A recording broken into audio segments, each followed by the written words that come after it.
जय श्री कृष्ण. कृष्ण हा खरं तर प्रत्येक क्षणी प्रत्येकाबरोबर असतोच. कदाचित त्याची रूपे वेगळी असतील, पण तो असतो प्रत्येकाबरोबर.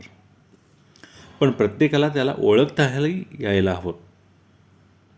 आणि ओळखण्यासाठी श्रीकृष्ण म्हणजे नेमकं काय हे समजायलाही हवंच. पण ह्या कलियुगात सर्वच जण मीपणाच्या शकुनी मनापुढे इतके पुढे वाहून जातात की श्रीकृष्ण बाजूला जरी असेल तर तो कळणार कसा. कृष्ण समजायला सुदाम्यासारखी निस्वार्थ मैत्री, अर्जुनासारखं हळवं मन, उद्धवासारखी असीमित श्रद्धा, दारुकासारखा सच्चा सेवाभाव, राधेसारखं शुद्ध प्रेमभाव, मीरासारखी समर्पण भक्ती भाव, अशा अनेकपैकी एखादा तरी गुण किंवा वृत्ती आपल्या ठाई असली की श्रीकृष्ण समजायला थोडासा का होईना पण नक्कीच समजेल. मग तो ओळखायलाही नक्कीच सोपा. श्रीकृष्ण म्हणजे सर्व काही असूनही वैराग्य. कृष्ण म्हणजे सामर्थ्य असूनही बाळगलेला संयम. कृष्ण म्हणजे सर्वज्ञ ज्ञान असूनही ठाई असलेला विनयभाव.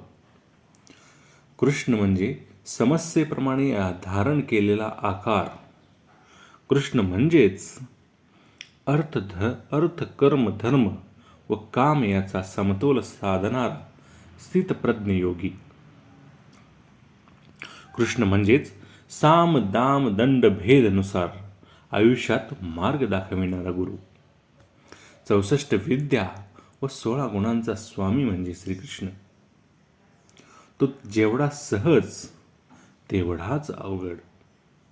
थोडा मीपणा बाजूला ठेवून निस्वार्थ निष्काम व आसक्तरहित मनाने त्याला साथ द्या. तो नक्कीच येईल व आपल्या जीवनरूपी प्रवासात आपल्या रथाचे सारथ्यही करेल.